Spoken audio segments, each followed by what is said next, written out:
الشيطان الرجيم بسم الله الرحمن الرحيم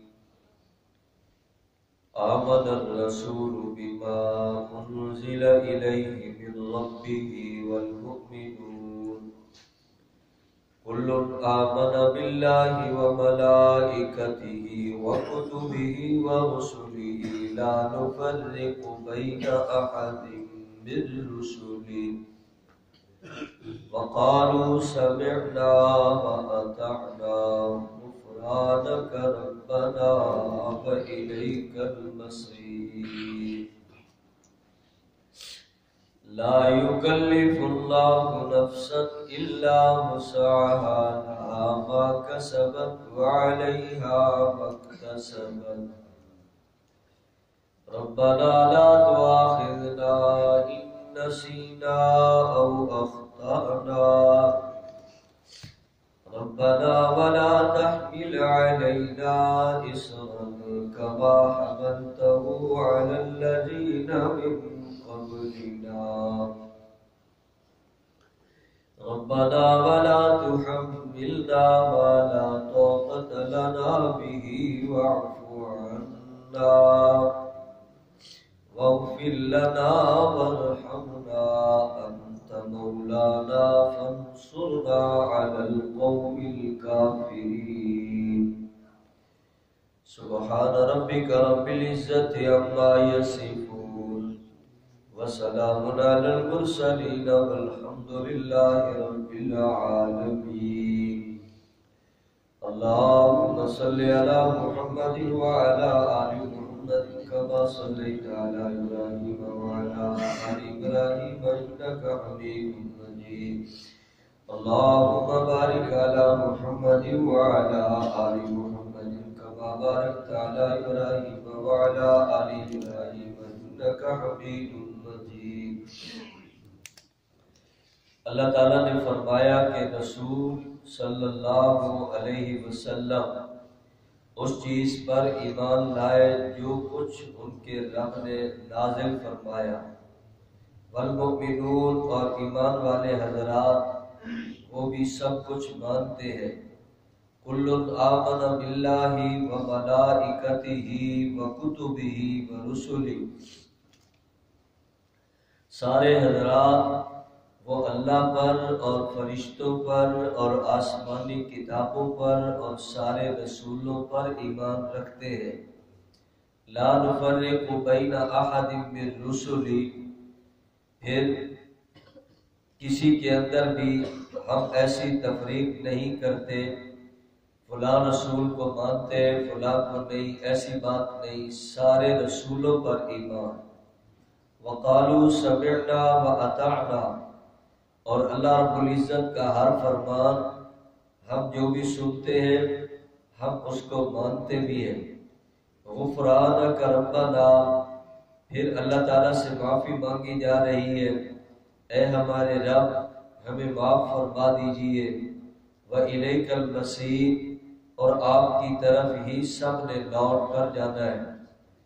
لا یکلف اللہ نفسا الا وسعها اللہ تعالیٰ نے کسی کے اوپر اس کی طاقت سے زیادہ احکام نہیں دیے لہا ما کسبت وعلیہا ما اکتسبت آج جو کچھ بھی لوگ ثواب کے کام کریں گے ان کو فائدہ ہوگا اور اسی طرح جو بھی کریں گے ان کا وبال بھی برے کا بھی انہی کے اوپر پڑے گا ربنا لا تؤاخذنا ان نسینا پھر دعا کہ کہنے لگے کہ اے ہمارے رب ہمارا مواخذہ نہ کیجئے ہمیں نہ پکڑیے اس بات پر ان نسینا کہ ہم جب بھول جائیں او اخطأنا یا غلطی ہو جائے تو یا اللہ اس کے اوپر گرفت نہ فرمانا ربنا ولا تحمل علینا اور یہ بھی دعا کہ اے ہمارے رب ہمارے اوپر ایسا کوئی سخت کام نہ ڈالیے جیسے آپ نے ہم سے پہلے لوگوں کے اوپر ڈالا ربنا ولا تحملنا ما لا طاقت لنا به جس چیز کی ہمیں طاقت نہیں تو اے ہمارے رب ہمیں اس چیز کا ارشاد نہ فرمائیے۔ واعف عنا، ہم معافی مانگتے ہیں۔ واغفر لنا، ہمیں بخش دیجیے۔ وارحمنا، اور ہمیں اپنی رحمت نصیب فرما دیجیے۔ انت مولانا، آپ ہمارے کارساز، آپ ہمارے مولا ہیں۔ فانصرنا علی القوم الکافرین، آپ کافر قوم کے اوپر ہماری مدد فرما دیجیے۔ سورۃ بقرہ کتنی بڑی سورت ہے، 40 رکوع جس کے اور 286 آیات۔ اب ان کی آخری 2 آیات جو ابھی تلاوت کی گئی، یہ آیات بڑی فضیلت والی آیات ہیں۔ اللہ تعالیٰ نے اپنے نبی صلی اللہ علیہ وسلم کو معراج کے تحفے میں یہ آیات عطا فرمائی تھی۔ معراج شریف پہ حضور اکرم صلی اللہ علیہ وسلم اللہ رب العزت سے ملاقات کے لیے تشریف لے گئے، اور اللہ نے تحفے نماز کے عطا فرمائے، اور یہ 2 آیات جو عرش کے خزانوں میں سے ہے، اللہ نے یہ 2 آیات اپنے رسول کو تحفہ کے طور پر دی۔ اور تیسری بات یہ ارشاد فرمائی کہ آپ کی امت کے لوگ جو شرک سے بچ جائیں گے ان کی بخشش کا انتظام ضرور کر دیا جائے گا، اللہ تعالیٰ ان کو معاف فرما دے گا۔ اللہ رب العزت ان کی بخشش فرما کر اللہ ان کو جنت عطا فرمائے گا۔ اس لیے شرک سے بچا جائے، نمازوں کی پابندی کی جائے، اور قرآن کریم سارا عظیم الشان ہے۔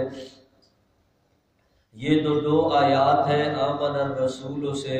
ان کے پڑھنے کی بڑی تاکید فرمائی گئی۔ رات کو پڑھ لی جائے تو حضور اکرم صلی اللہ علیہ وسلم نے فرمایا کہ اللہ تعالیٰ پھر عبادت کا ثواب ہی عطا فرمائیں گے کہ یہ 2 آیات بندہ پورے غور سے پڑھ لے رات کو، تو ایسے ہوگا جیسے اس نے رات کو بڑی عظیم عبادت کی ہے۔ اس لیے بڑے عظمت کے لحاظ سے، حفاظت کے لحاظ سے یہ 2 آیات بڑی اہم ترین آیات ہیں، اور ایمان کے اظہار کے لیے بھی بہترین آیات کہ رسول اکرم صلی اللہ علیہ وسلم کا اللہ تعالیٰ نے اس طرح ذکر فرمایا کہ سب سے پہلے وحی کے اوپر ایمان لانا اللہ کے رسول کا کام۔ رسول اکرم صلی اللہ علیہ وسلم نے ہر وحی آنے والی کو تسلیم کیا، دل میں اس کو بٹھایا اور محبت سے اس کو قبول فرمایا۔ سارا قرآن آیا، حضور کا سارے قرآن کے اوپر پورا ایمان، کامل ایمان ہے۔ جو کچھ بھی اللہ تعالیٰ نے نازل فرمایا، بلکہ پہلی آسمانی کتابوں پر بھی ایمان ہے، اللہ تعالیٰ نے وہ اتاری ہے، ان کے اوپر ہمارا بھی ایمان اس لیے کہ ہمارے رسول نے مانا ہے، اور ہمارے رسول صلی اللہ علیہ وسلم نے ان کو ماننے کا حکم دیا، ان کے اوپر ہمارا ایمان ہے، اور قرآن کریم کے اوپر ہمارا تفصیلی ایمان ہے۔ تفصیلی ایمان اس کی ہر بات کا یقین کرنا ہے اور اس کے اوپر عمل کرنا ہے۔ اس کے اندر کوئی ایسی بات نہیں جس کو بندہ نظر انداز کر دے، بلکہ ہر بات کو ہر موقع پر ضرور اس کے اوپر عمل کرے۔ پہلی کتابوں کے احکامات بدل گئے اور اللہ تعالیٰ نے منسوخ کر دیا وہ دین۔ آج اللہ رب العزت نے قرآن عطا فرمایا، لیکن اتنا یقین کرنا ضروری ہے کہ وہ اللہ کی آسمانی کتابیں سچی کتابیں اپنے اپنے زمانے میں آئی، تو جو کچھ رب نے نازل کیا اس پر رسول کا بھی ایمان، اور رسول اکرم صلی اللہ علیہ وسلم کے صحابہ کا بھی ایمان ہے۔ سارے ایمان والے آج بھی ایمان لاتے ہیں۔ اللہ تعالیٰ نے فرمایا ہر ایمان والا یہ عقیدہ رکھتا ہے، اللہ تعالیٰ کو وحدہ لا شریک مانتا ہے کہ وہی ہمارا خالق اور مالک ہے، اور اسی کی تقدیر کے اوپر ہمارا ایمان، اور اسی کے حکم سے سارا جہان قائم ہے۔ ایسا اللہ کی ذات پر ایمان سارے ایمانداروں کا ایمان ہے۔ وہ ملائکتہ، فرشتے نظر نہیں آتے،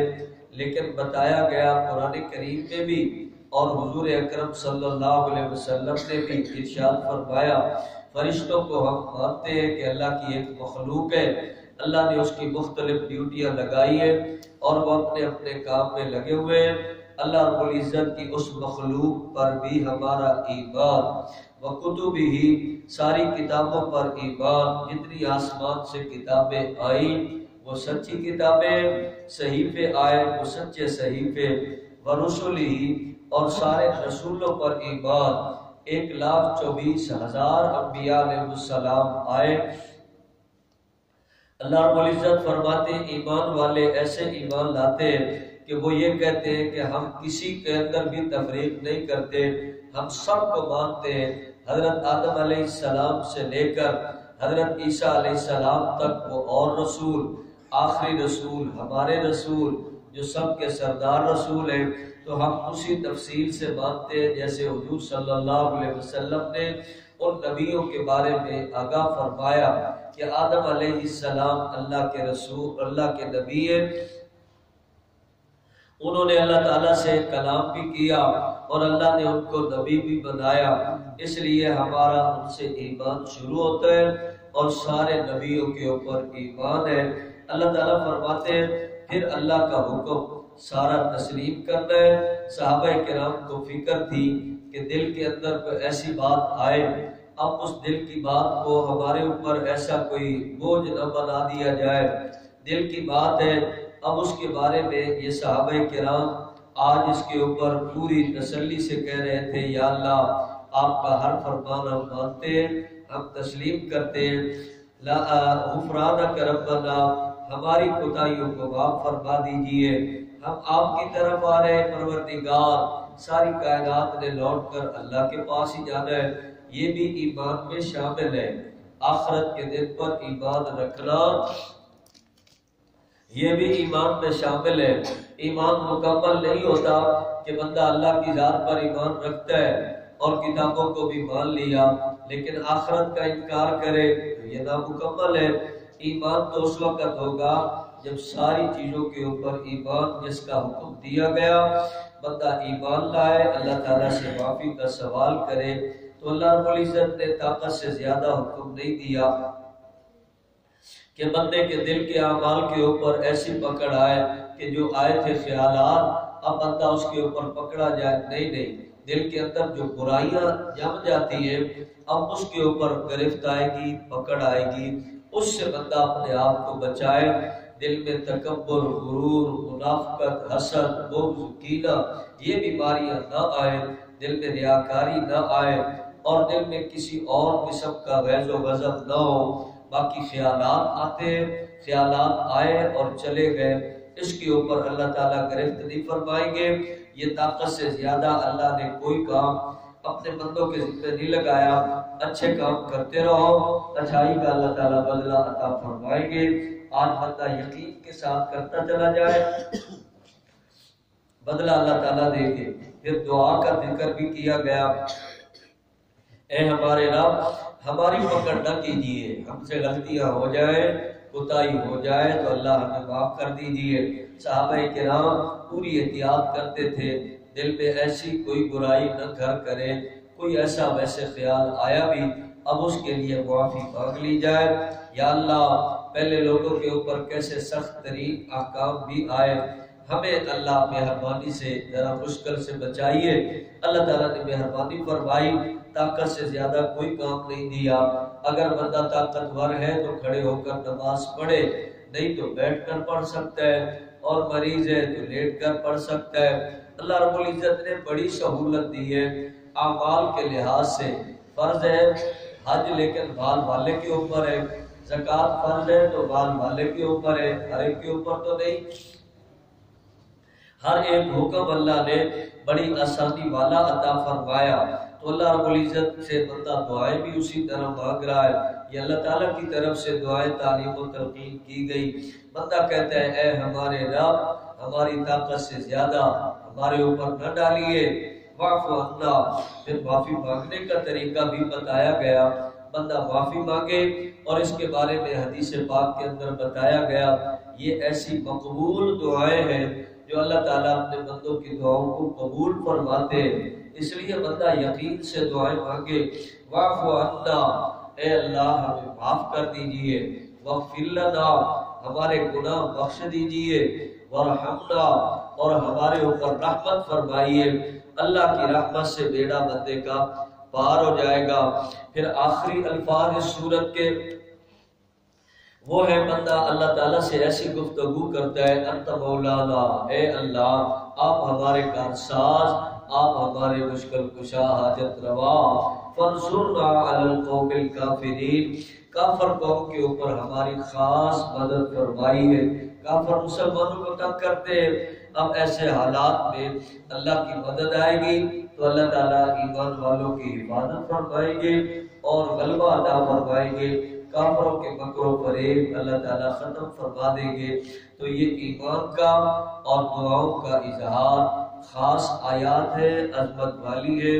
پڑھی بھی جائے، تلاوت کی جاتی ہے اور اللہ رب العزت سے باتیں ہوتی ہے، ایمان کی بات ہوتی ہے اور بخشش کی دعا ہوتی ہے، مدد کا سوال ہے، اللہ سے اللہ کی رحمت کا سوال ہے۔ بندہ عرش کے اس خزانے کی قدر کرے اور اللہ رب العزت سے پوری ہم کلامی ایسے ہو سکتی ہے، قرآن کریم کے ذریعہ سے رابطہ یہی قرآن ہے۔ آج ہم اللہ رب العزت سے باتیں کرتے ہیں اللہ کے قرآن کے ذریعہ سے، بندہ براہ راست اللہ ہی سے کہہ رہا ہوتا ہے، اے ہمارے رب یا اللہ ہمارے لیے ایسی مہربانی فرما، ہمارے لیے ایسا کر دیجئے، ہم آپ کی بات مانتے ہیں۔ یہ اللہ تعالیٰ سے بندہ باتیں کر رہا ہوتا ہے۔ اب ایسی باتیں اللہ تعالیٰ نے خود ارشاد فرما دی اور سکھا دی، اور اپنے رسول صلی اللہ علیہ وسلم کے واسطہ سے اللہ رب العزت نے اس امت کو یہ آیات کا خزانہ عطا فرمایا۔ اس کو بہرحال پڑھنے کی عادت بھی رکھیے اور اس کی تعلیم کو بھی چلائے رکھنا، انسان کے لیے کامیابی کا راستہ کھلے گا۔ اللہ رب العزت قرآن کریم کی ہر بات کی پوری قدر کرنے کی ہم سب کو توفیق عطا فرمائے۔